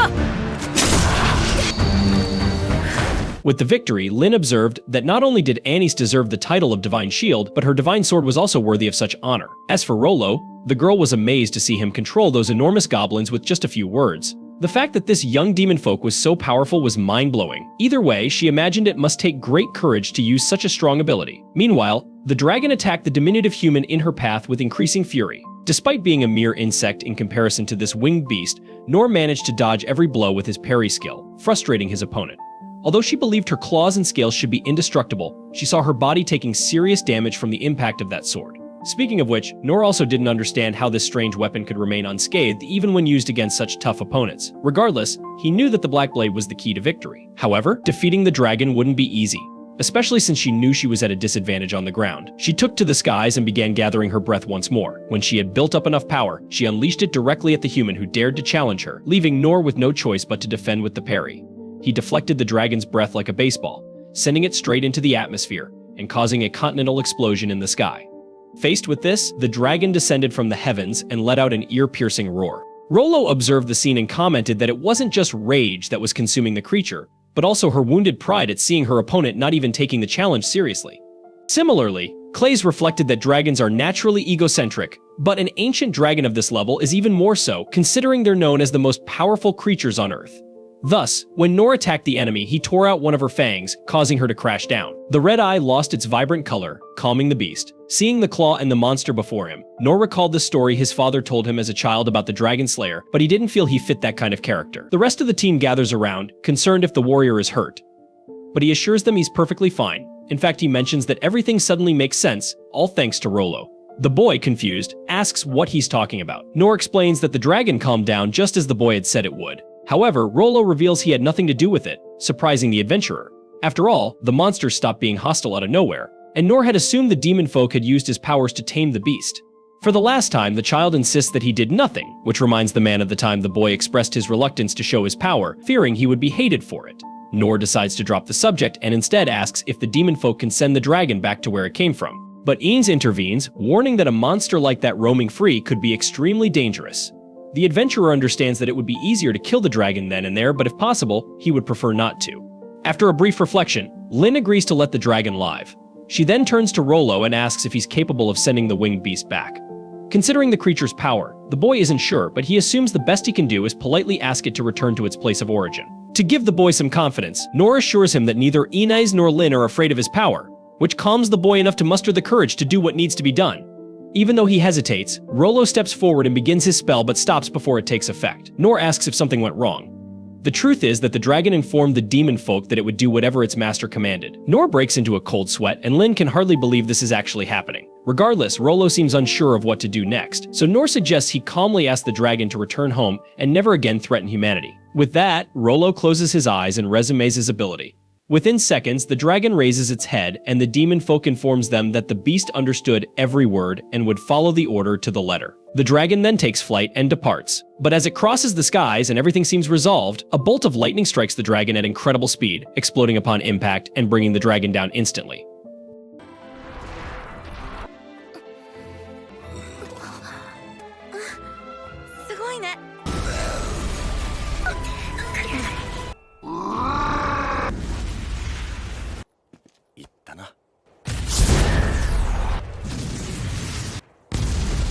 Observing the fall from a nearby cliff, Darius lets out a laugh. With his binoculars, he focuses on the fallen monster and notes that even a dragon that has lived for thousands of years is nothing more than a pawn on his chessboard. After turning his gaze to the capital, he laments that the entire city didn't turn to dust. But it hardly matters to him because if he didn't succeed one way, he'll achieve it through the attack he is about to launch. With that, he orders a subordinate to begin the offensive. The officer summons hundreds of soldiers around him, including some with firearms and extremely advanced siege weapons. Days before bringing his strategy to the battlefield, King Darius needed to be sure it would indeed bring an end to the Clay's kingdom, as retreat was not an option. In the throne room, he was informed that a beast tamer had already sent the Calamity Dragon toward the enemy capital. After the beast caused all the necessary destruction, his forces would march on the devastated city. The infantry would be fully equipped with magical swords and shields, while the elite troops would carry magical armor and cannons. Additionally, there would be 3 Aegists, which are mobile mana generators, and 4 weapons of mass destruction called Brionnax capable of unleashing ultra-powerful monoblasts. With this news, Darius laughed, confident that victory was certain until Randius approached his majesty and knelt to make a plea. He saw no benefit to the nation in this war. In response, the king grew tired of the warrior's stance and kicked him in the face, asserting that no one would be a threat to the empire as long as he had all this technological machinery at his disposal. This war would serve to show the entire world. As he observes the effectiveness of his Brionnax Canonidas is certain that, in the future, this will be the story people tell about the Clay's kingdom, a nation of fools that didn't take the Dungeon of Perdition seriously, leading to the downfall of the entire nation due to their selfishness and lack of intelligence. Meanwhile, Darius will be remembered as the human army that liberated the people of Clay from the hands of an incompetent king. According to Darius's leader, there is no need for multiple versions of a story. All we need is one absolute truth. Meanwhile, Rollo guides Nor and the others to the site where the dragon fell, trying to get closer to check if it's still alive. At the same time, Lin points to the cliff, where the powerful army of Darius the Magic Empire is stationed. Similarly, as the king orders his troops to advance, a soldier spots the Princess of Clay with her protector, the Divine Shield. He alerts his leader to this, and Darius recognizes that Anais is one of the living legends roaming this world and that she's likely one of the reasons the capital wasn't completely obliterated. In any case, he sees this as the perfect opportunity to end the era of legends and usher in the era of those who possess wisdom. Thus, he orders the Bonak to be fired at the identified enemies. As the cannon is positioned, he can hardly wait to see the Divine Shield evaporate as if she were nothing. This will be yet another of those so-called legends to die by his hand, and it's for such glories that Darius loves war. At the conclusion of his thought process, the Brionnax was properly aligned for firing, and that devastating amount of mana gathered at the cannon's tip until the order to fire left the king's lips. In that instant, the beam surged forward at an unstoppable speed, racing towards Anais and the others. Moments earlier, sensing the strange activity from the enemy's powerful weapon, Anais had ordered Lin to take Rollo and flee. The order was obeyed. As the beam shot towards her, Nor stepped in front and used Parry to deflect the mana with a thunderous impact. Darius tried to make sense of what had happened, and one of the soldiers speculated that there had been a malfunction with Brionnax's ignition, but the king, uninterested in excuses, immediately ordered another shot.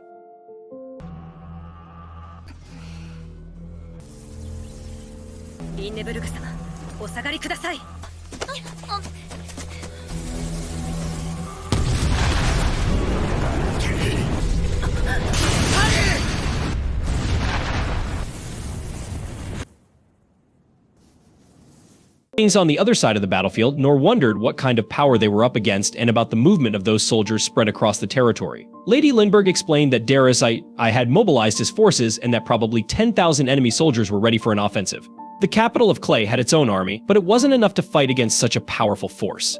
Fully aware of this, Anais informed her charge that they would retreat towards Lord Rain, the girl's brother, But before that, they needed to deal with the threat that sought to ensure the entire group perished on that soil. As multiple shots came their way, the Divine Shield activated her protective ability to defend her allies. The vast array of magical barriers could be seen by Darius from miles away. The offensive power of his cannons didn't seem to be having the desired effect, and this wiped the smile off his face. For safety, one of the soldiers suggested His Majesty should take cover in the rear, and Darius reluctantly retreated but ordered the attack to continue.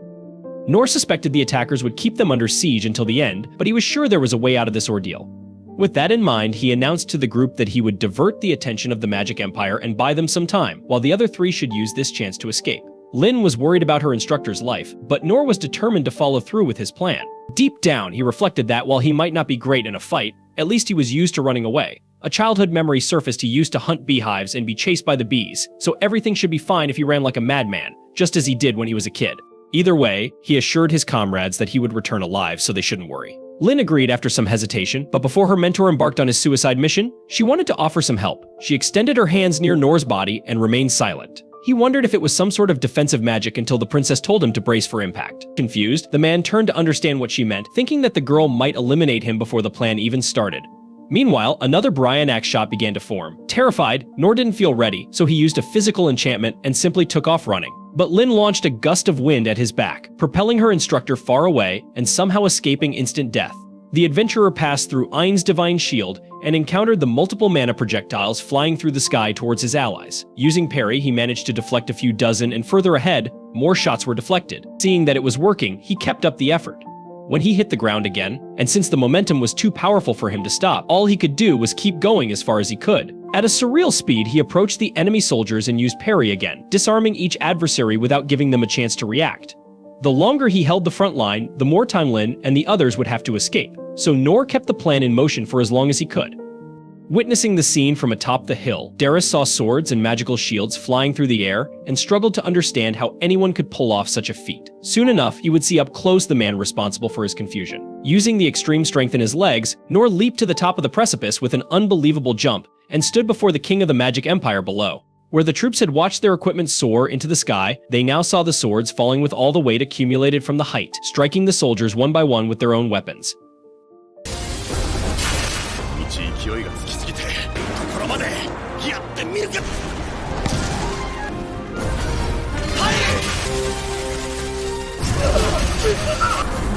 とにかくひたすらBut it wasn't just light equipment that the adventurer was capable of lifting with his brute strength, nor sent the mana-generating Aegists soaring as if they were nothing. At the same time, he created tornadoes with the impact of his speed as he barreled through the enemy units, making Darius himself one of the victims of his insane charge. After rising again, Darius saw his entire army being battered by that man. This man, who stopped before the king only because he was exhausted. Darius recalled seeing this man on the other side of the map, so he couldn't understand how he had crossed all that distance in such a short time. Regardless, the man paid no attention to the soldiers around him and looked directly at Darius, leading the king to believe he was the target. Terrified, the emperor tried to compose himself, thinking of the Kaiser armor and sword made of orichalcum that he possessed. He unsheathed his weapon and took a defensive stance, but his hands wouldn't stop trembling.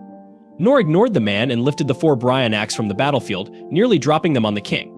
Assessing all the losses he had suffered to this man, Darius III wondered why he hadn't been killed yet. When he saw Nor's sword, the sight triggered a memory. One day, while passing in front of the throne of the kingdom he was now invading, Darius had seen the black sword of King Clay, the relic he had always wanted above all else, made of a heavy unknown material that no normal man could carry. So much so that King Clay himself barely wielded the weapon with both hands. The man before him handled the black sword with such ease that Darius wet himself in terror. He ran to his horse and fled.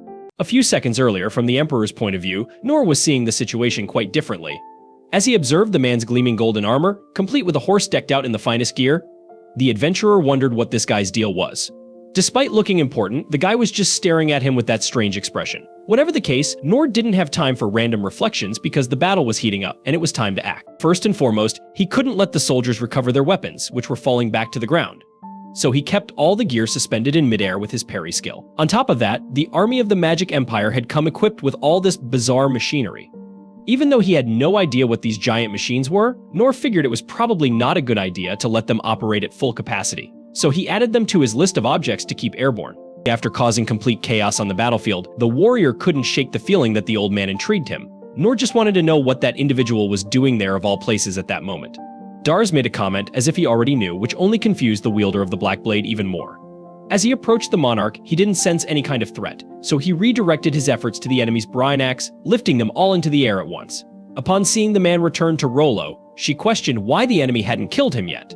Nor didn't understand why the old man saw him as hostile. Nor figured the Emperor was probably some Alzheimer's patient lost in the middle of the conflict.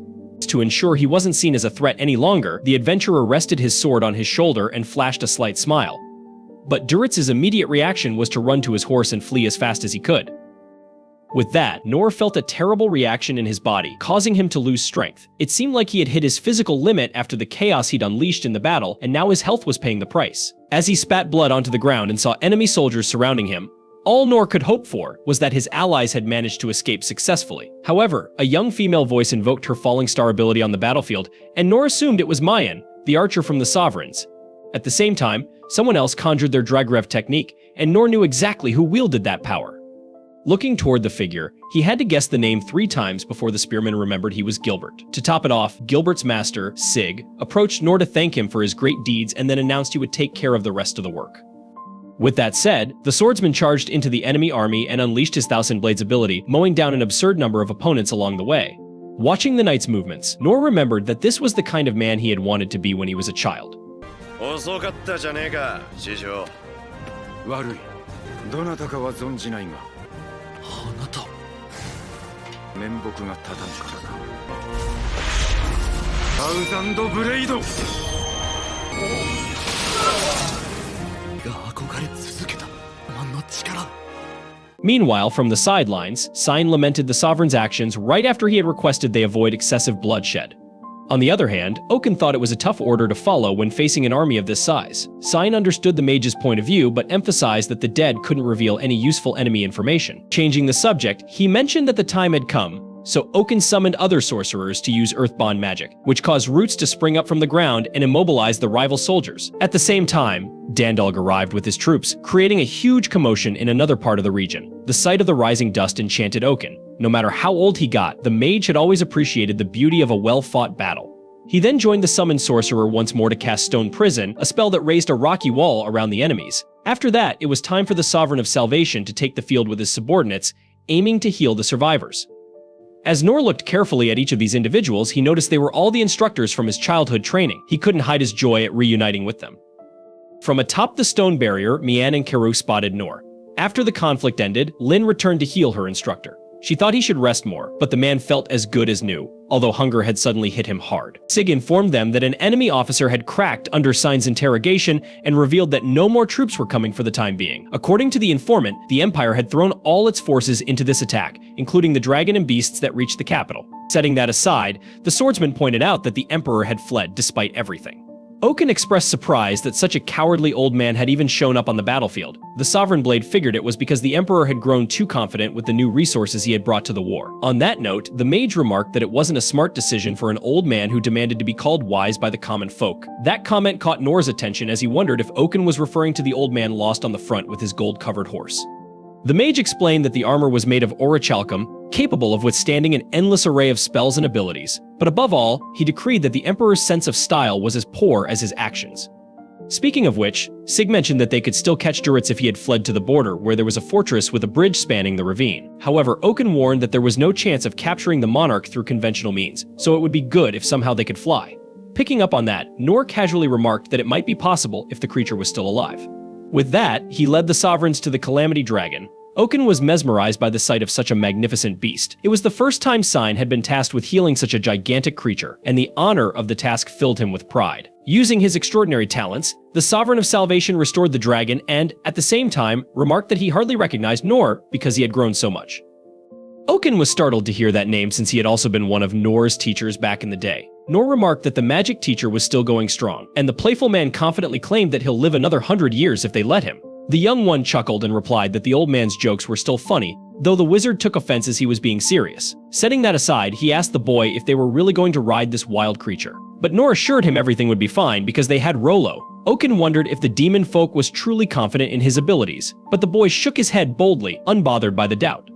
Ready or not, the dragon slowly opened its eyes, regaining strength. Nor signaled Rollo that it was time to get to work. Suddenly, the winged beast rose with force and roared deafeningly. According to Rollo, she seeks revenge and wants Nor to lead her towards settling the score. Since the dragon was so eager, Nor declared it was time to move out but was puzzled when Lin and Anians stepped up to mount. He had assumed only the sovereigns were going on this journey. Lin explained that the group needed Rollo to connect with the dragon, so she and her bodyguard would ensure the demon folk's safety. Actually, they had thought Nor would be joining them. Hearing this, Nor started sweating like a waterfall, terrified of heights, but since it was his idea in the first place, he didn't think it was fair to back out now. Seizing the moment, Sign announced that he'll join the others to monitor the dragon's health and that of the travelers. Plus, he and Karu were skilled in diplomacy. The Shadow Sovereign asked to sit this one out, not wanting to intimidate anyone through sheer ignorance. Realizing who was speaking, Nor lit up, recognizing his former thief class teacher, and asked if he's really not going to tag along. Karus reconsidered and remembered they'll need his stealth technique to fly this massive thing unnoticed, and only he could provide that.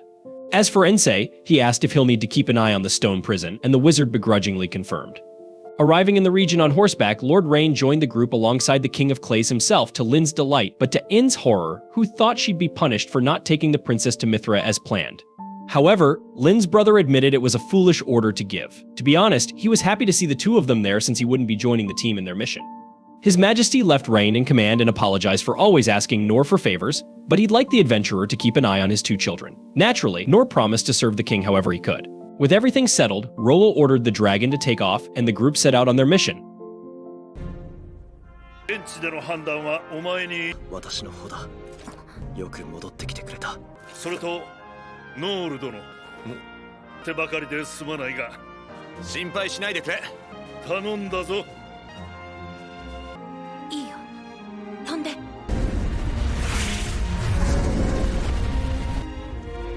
From the hilltop, Dandal wondered aloud if Sig should have said something to Nor after all this time, but the swordsman believed that above all, Nor never needed any of them to fulfill his role in life, and they would have been blind with arrogance to think they could have shaped that individual in any way. The Sovereign Shield agreed, seeing that boy as one of those heroes straight out of legendary tales. Sig took the opportunity to admit that he felt ashamed of his own laziness when he saw Duritz's army soaring in the distance. He had thought he was in a position to teach others, but realized he needed to step back a few squares and reinvent his skills. Despite everything, the two sovereigns acknowledged their excitement over the spectacle the adventurer put on. As time passed, the unit assigned to locate Duritz continued their journey aboard the Calamity Dragon, still without success. Worried about the speed of Duritz's horse, Rain feared the Emperor might already have returned to his territory.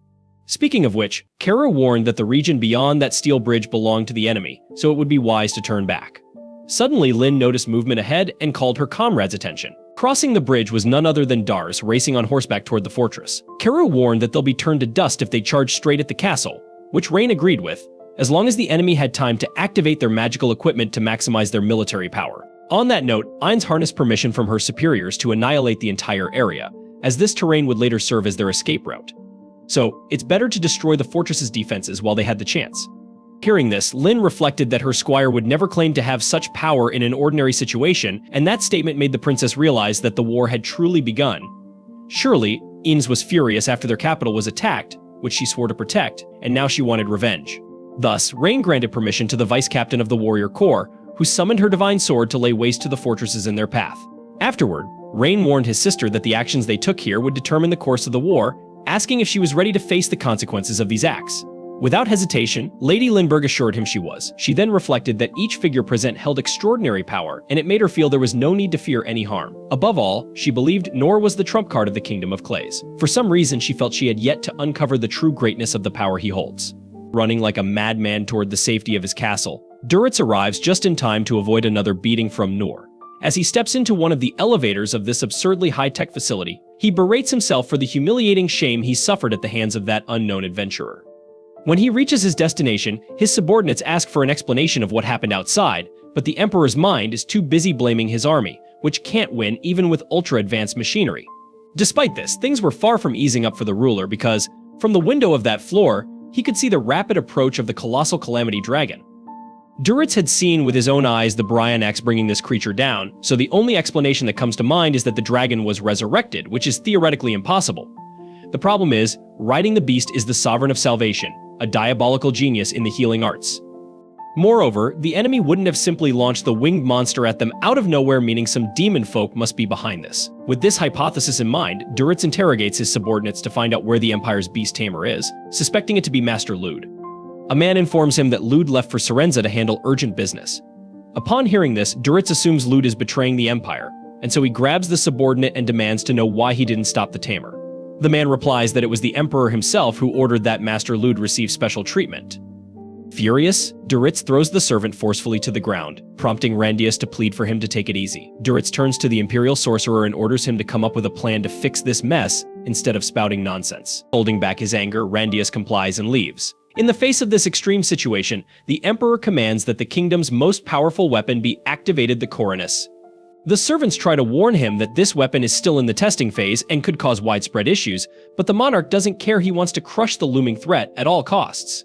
When one of the assistants continues to insist that the device shouldn't be used, Duritz kicks the man and hurls him against the wall, claiming victory in round 2 with a perfect score. Next, if the lackeys feel they won't hit the target, the king orders them to implement mana tracking on the weapon's barrel without delay. Duritz's orders are followed, and the Koronos is aimed at the target. The device is so powerful it drains the entire fortress's energy. According to Duritz, this cannon is the greatest technological marvel of the Empire, developed under the wise leadership of Duritz Roman I, a weapon of mass destruction nicknamed the Light of Judgment. At last, when the shot is fired, all that can be heard aside from the Koronos' ray is Nor shouting "Parry!" with that. The cannon's blast is deflected upward and explodes in the sky like fireworks, with the remnants falling directly onto the castle in a deadly rain. 一発でいいのだ。追尾を不要せよ。はい。今度は跡形もなく消し飛ばす。方向、人二丸。これこそが。行角40度。手による裁きの光だ。パリ。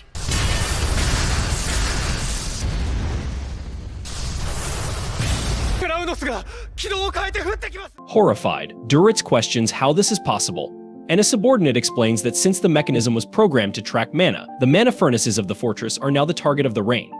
Brazenly, Duritz asks who the idiot was that ordered the cannon to be programmed this way, though it was him. Lacking the courage to accuse the emperor, the lead assistant throws in the towel, resigning without fear and fleeing before he can be killed. The rest of the crew follows suit, leaving the leader alone as the mana furnaces pull the rain toward themselves and explode one by one, causing Duritz to buckle under the pressure, kneeling in despair.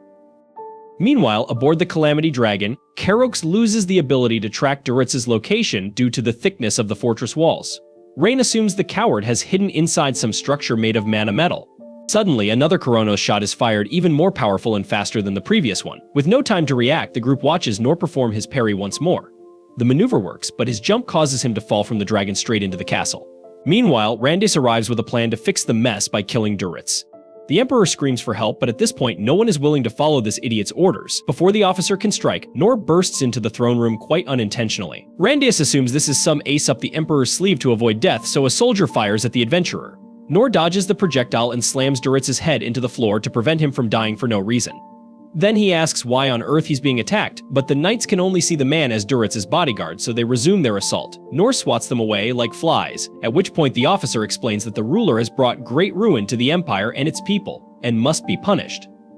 Naively, Nor believes this can be resolved through a conversation, but the men are fed up with the nonsense, so one of them throws a bomb at the intruder. Nor kicks Duritz and slams his head into the wall to save him from death, or so it seems. After that, Nor argues that an old man shouldn't be treated this way, prompting the warriors to complain that they're not the ones mistreating the emperor for no reason.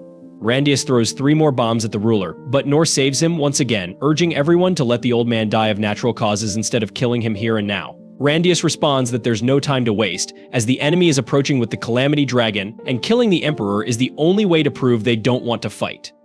At that moment, Sign arrives in the room with his allies and assures them that there's no need for rash measures, especially since a dead man can't answer for his crimes.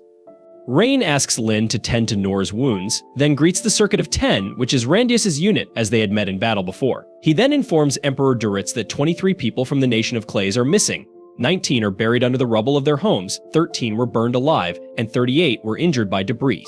These are just some examples of the havoc Duritz caused with the Calamity Dragon in the royal capital. In total, there are 127 victims, not counting the people they haven't identified yet.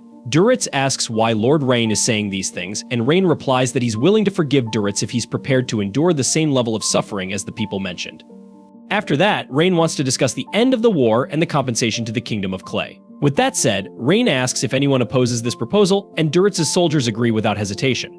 As for the Emperor himself, he wants to know what it means to suffer like the people of Clays. Sane tells the man to relax because the monarch is going to endure all of it and more, but assures him that he'll be there to make sure the old man doesn't die in the process, even if his leg is broken. Sane promises to heal Duritz just enough so that he can participate in the discussions about ending the conflict. Karu adds that even if Duritz can't handle the pain and loses consciousness, he'll bring him back, though the Emperor may scream and cry like a child. At this point, the man begins to wet himself in fear. Rain concludes by saying this is the price the Emperor must pay to understand the pain he's inflicted on others, then whispers in his ear, asking if Duritz doesn't find the nation of Clays merciful after all. あくまで把握できている限りだがな。それがどうしたというのだ。今述べた全てのものと同じ間の話し合いに移りたい。同じだけとは。同じと言っても死にはしませんから、回復して差し上げますから。俺が目覚めさせてやる。許して。 Outside, Lin and Nor look over the devastation caused by the Coronos in Duritz's imperial capital. Nor blames himself for it, but the girl responds that it was all done to protect their allies. On top of that, only the mana furnaces were hit, no one died. Sure, it's going to affect the lives of the local citizens, but it's nothing compared to the damage done to the nation of Clays. Rain arrives and explains that the nations involved in the war are coordinating to carry out repairs, and that Duritz has relinquished the throne in favor of his 10-year-old grandson, who is set to assume the crown soon. This means a guardian must be chosen for the boy, and the protectors will be the Circuit of 10, led by Randius. Randius approaches, apologizing for the earlier misunderstanding and offering to do anything to make amends. True to form, Nor declines any reward but asks that they rethink the bullying they'd been doing to the old man. Regarding that, Randius admits Nor played a crucial role in preventing Duritz's death because if he had been executed, the Empire would have surely fallen into civil war. For this reason, the officer thanks him. On the other hand, Nor feels like he should be the one thanking them because when he fell off the dragon's back, he was saved by the castle grounds, which ensured a landing that didn't kill him. Realizing how absurd that sounds, Randius bursts into laughter. This Nor is really something else, he says. Either way, he assures Nor that he's gained a new ally for the future, and that the Circuit of 10 is ready to risk their lives to defend him. Nor finds this a bit dramatic and changes the subject, apologizing for having wrecked part of their city. Randius explains that no one was hurt, and that the crimes committed by Duritz are far worse than what happened at the fortress. Even so, Nor offers to help with whatever is necessary, and the knight laughs once again at the stranger's kindness. In the midst of this, Rollo announces that the Calamity Dragon is tired of waiting and wants to head home. So the envoys from Clays board the beast and leave after properly bidding farewell to the Circuit of 10. While in the air, Nor asks Rollo to have the dragon fly lower as Lin notices that her teacher is still troubled by the damage caused to this imperial city. She reflects that she should learn from her master's compassion. Upon arriving back from the journey, Rain informs the king that the war is over, and that Nor deserves a reward. But as we already know by now, the young warrior isn't interested in receiving anything. Since the king insists, Nor looks at Rollo and has an idea. Since the boy was abandoned by merchants and has no place to live, Nor wants Rollo to have a normal life in the capital, just like any respectable citizen. Nor had thought about living with the boy but prefers to imagine the child safe with a wealthy family rather than with a poor man who has nothing to offer. Besides, if it weren't for the demon folk, this victory wouldn't have been possible. So the man wants Rollo to have the best of everything. With that, the king reflects on how, out of all the things Nor could have asked for, he requests that a demon folk be made a citizen of Clays, when this race is seen by the sacred theocracy of Mithra as enemies. Boldly, Nor says he wants nothing else, and if the king insists on spending resources on something, it should be for the many people who lost their homes and families in the war. Everyone around is shocked by the warrior's audacity, while the king bursts into laughter, admitting that it's true. Meanwhile, Rollo reflects that he doesn't want to be beaten and mistreated like in his previous life and longs to truly be of use to someone, perhaps even enjoy tasty food once in a while. Suddenly, the boy wakes up in a huge bed and is greeted by his new caretaker with a grand feast. Rollo is surprised to be allowed to eat the food and is enchanted by the softness of the bread. As he takes a bite, he's overwhelmed by the taste. He had never experienced anything so delicious before, and he cries as he devours the rest of the meal.